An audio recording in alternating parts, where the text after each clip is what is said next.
Өмнөх дугаар дээр бид хэрэгцээ ба хүсэл гэж яг юу вэ? Дээрээс нь бидний гарт ирэх мөнгө хаанаас орж ирээд хаашаа алга болсны талаар ярилцсан.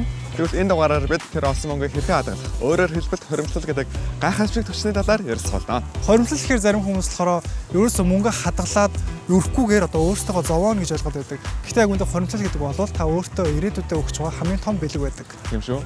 Намаа Тамка гэдэг Эминидүү бэлгүү. Ухаалаг мөнгө тогтвортой ирээдүйд суулгах хотынхоо 3 дугаартаа тогтооморол. За тэгэхээр бэлгүүнээ хоёулаа уламжлалж асуураа асуултаар яриагаа эхлэе. Чи хамгийн анх мөнгө цуглуулж байгаад өөртөө ямар гоё юм авч ирсэн бэ? Би хамгийн анх ажил хийж байгаад мөнгөө цуглуулж байгаад тэр камер авч ирсэн гээл. Оо, дижитал камер уу? Та явж ирсэн. Би бас хамгийн анхныхаа цалингаар цуглуулж байгаад анхныхаа ухаалаг гар утсыг авч контент бүтээж байлаа шүү дээ. Оо вау. Тухайд iPhone XS 64 GB утас байж ирлээ.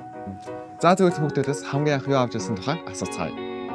Хамгийн анх нэрээ лего авах гэж мөнгө цуглуулж ирсэн шүү дээ. Уг нь ингээд юм авахыг хүсдэг ч гэсэн байсан мөнгөө шууд үрчдэг болохоор их мөнгө цуглуулж байгаагүй. Авахыг хүссэн юмаа дэлгүүрт харчаад тэгээд цэрэндээ зориулж мөнгө цуглуулдаг. Би ер нь анх дугуй авах гэж мөнгө цуглуулж ирсэн юм байна.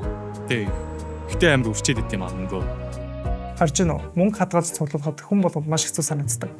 Мөнгө орж ирэнгүүт л бидний тарих шууд гоё юм худалдаж авах гэж кайф мэдрэхийг маш хүсдэг. Яг үнэн.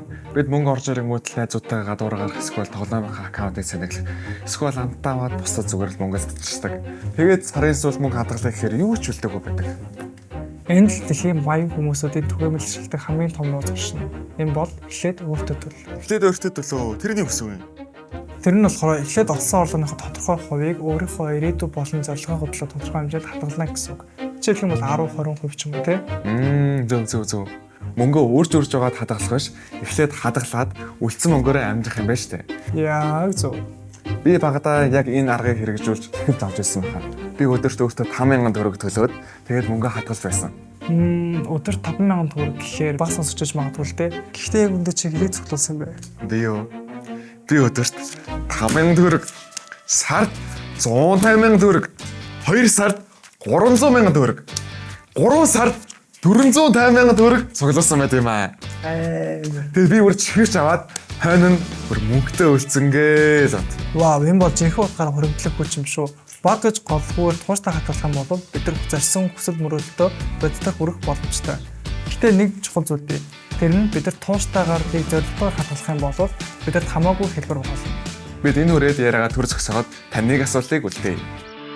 Яг одоо чиний мөрөөдлийн жагсаалтанд байгаа хамгийн ихний зорилго юу вэ? Тэр зорилгодоо хүрэхийн тулд чи өнөөдрөөс эхлээд өдөрт эсвэл 7 хоногт хэдэн төгрөгийг өөртөө эхлээд төлж хуримтлуулж чадах вэ? Энэ асуултын хариултыг дагуунаа бодож үзээд коммент дээр бусдаа хуваалцаарай. Та бид мөнгө орж ирэнгүүт шууд өөрөх биш. Эхлээд өөрийнхөө ирээдүйн төлөө өөртөө төлж хэвшээрэй. Энэ бяцхан дадал таны ирээдүйг өөрчлөх хүч юм шүү. Тийм шүү. Бид хоримтлуулсан мөнгөөр хэрхэн аюулгүй хадгалах, залсан ба хулгай хэрэгээс хэрхэн өөрсдөө хамгаалах тухай, цагуугийн эрсдэл ба аюулгүй байдлын тухай дараагийн дугаар ярилцах болно. Тэр хүртэл баяртай манайхаа өөрсдийнхөө мөнгө болон ирээдүйнхээ эзэн байгаарай. Bye guys.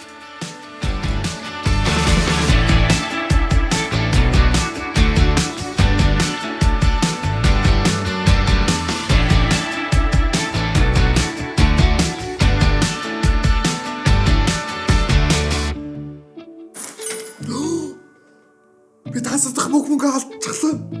Тамка хаа. Би лүрдүүлчих шиг боллоо. Одоо яах вэ?